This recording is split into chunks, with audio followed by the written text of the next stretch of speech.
Hi friends, it's Aubrey. Today we are doing some more pantry cooking. I'll be showing you 7 dinners that we made over the last week for my family, just from things that we already had on hand. If that interests you, keep watching.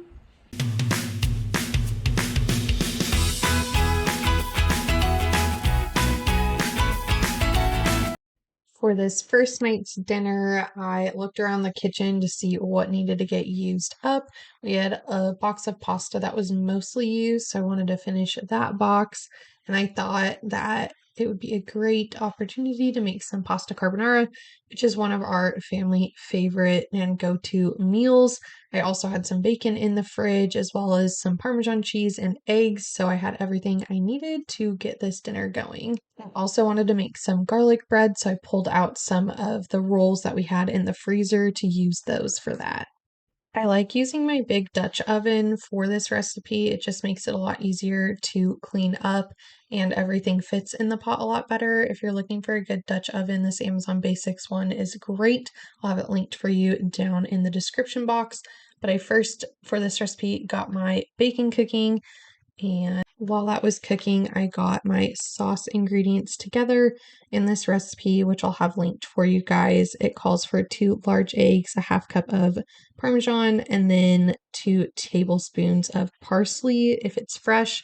I normally just do dried parsley, so I end up doing about a couple of teaspoons.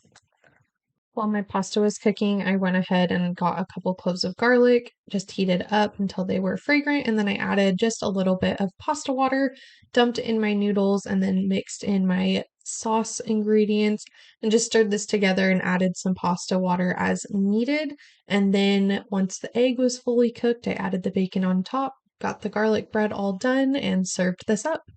I highly recommend this recipe. It's delicious. For night 2 of pantry cooking dinners, I looked around to see what we had.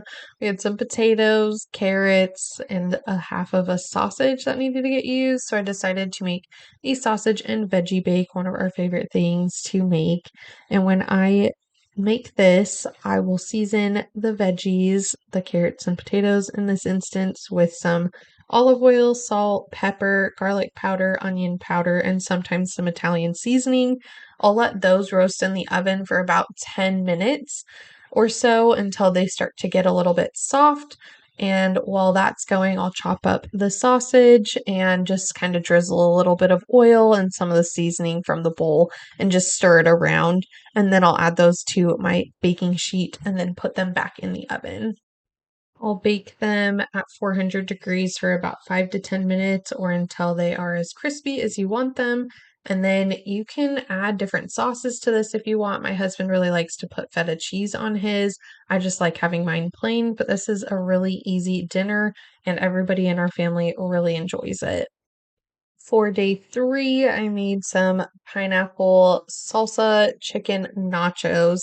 This pineapple salsa from Trader Joe's is delicious. If you haven't tried it yet, definitely pick it up next time you are at Trader Joe's if you like a sweeter salsa. And we also had some chicken in the freezer, so I decided to combine this with a little bit of salt and pepper and put it in the crock pot. I believe it took about 4 or 5 hours on low for my crock pot, which tends to run a little bit hot. So you'll definitely just need to kind of eyeball it if you end up making this as well. And then while that was cooking, I pulled out some things from my freezer, like the guacamole and the black beans that I already had on hand, just so that they were ready in time for dinner. Once the chicken was fully cooked, we just put some chips on our plate with some cheese and the other toppings, heated it up in the microwave so that the cheese would melt. Then we topped it with our warm chicken and some guacamole and some extra salsa. We really enjoy doing nachos because my daughter also really likes them, and they're just a really quick and easy dinner. We're gonna make some Korean beef bowls for dinner tonight. So I got the ground beef out of the freezer, and then we had all the sauce ingredients already on hand. And we got some asparagus at the store this week for one of our fresh items. So we're gonna go ahead and combine all of this and make it a really yummy sauce and serve it over some rice. So the sauce recipe comes from damndelicious.net, and we normally double it. And so when we make it, we do a half cup of brown sugar, a half cup of soy sauce, 4 teaspoons of sesame oil, about a half teaspoon of ground ginger, and about 4 or 5 cloves of garlic. And then we normally do about a pound-ish of ground beef, and we just heat it up on the stove top. And then we also will cook some sort of veggie side to go with it and some rice. And this dinner comes together in about 20 minutes. It's really just how long the rice takes to cook. And it's really easy cleanup because there's only a couple of pans that get used for this. I'll be sure to have the recipe linked down below in the description box for you guys.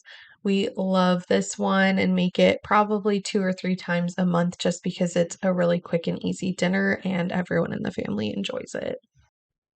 So I really needed a very easy night this night. I wasn't feeling my best being super pregnant. It's just hard to find the motivation and the energy to make dinner from scratch every night. And I really like keeping these Kevin's chicken meals on hand so that way we're less tempted to order out.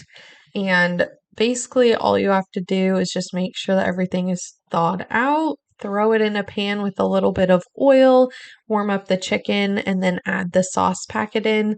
I always feel like these meals need a little bit of extra salt and pepper, so I'll add that in too. And then we typically will just serve whatever chicken meal over some rice. And then if we have some veggies on hand, we'll go ahead and make those too. But these are probably my favorite go-to easy meal. They cost about $10, which is significantly cheaper than going out to eat. The meals also freeze really well, so if I ever see them on clearance at the grocery store, I'll grab a few of them and pop them in my freezer and then just pull them out, thaw them out in some warm water, and that makes for a really easy dinner any night of the week.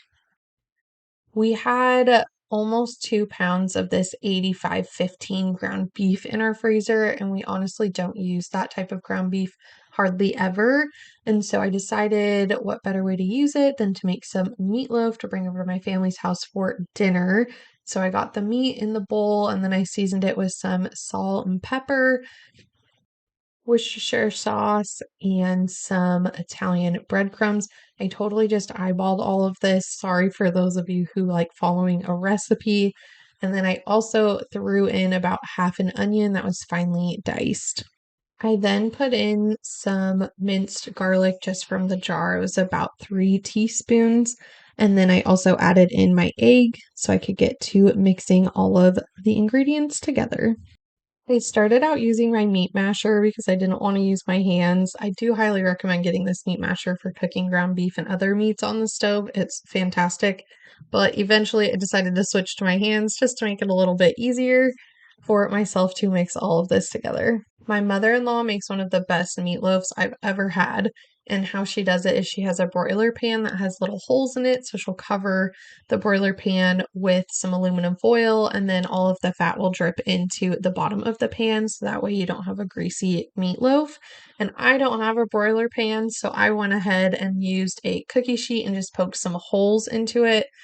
Into the aluminum foil after I wrapped it, and then I made sure to spray it down really well so that way the meat wouldn't stick to the aluminum foil, and that way we could get it off easily when it was ready to. For my sauce, I really just eyeballed it. I did some brown sugar, some mustard, and ketchup, and just stirred it together until it tasted correct, and then I spread that on top of my meatloaf. I baked this in a 350-degree oven for about 45 minutes and just made sure that the meat was done.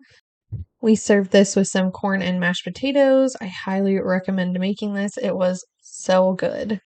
Here's another super easy dinner idea for you. We had all of this stuff in our kitchen except for the coleslaw. I did purchase that just because I felt like we needed a little something extra.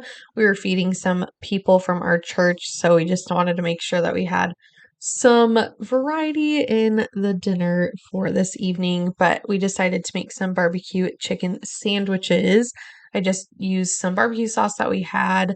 We actually have had a lot of barbecue sauce that we needed to go through. So we went and used one of those bottles, put the chicken in the crock pot, and let this cook for a few hours on low or high. It really depends on your crock pot. Mine tends to run kind of hot, like I mentioned earlier. So if I do it on low, I'll do like 4 to 5 hours. If I do it on high, I'll do 2 to 3 hours.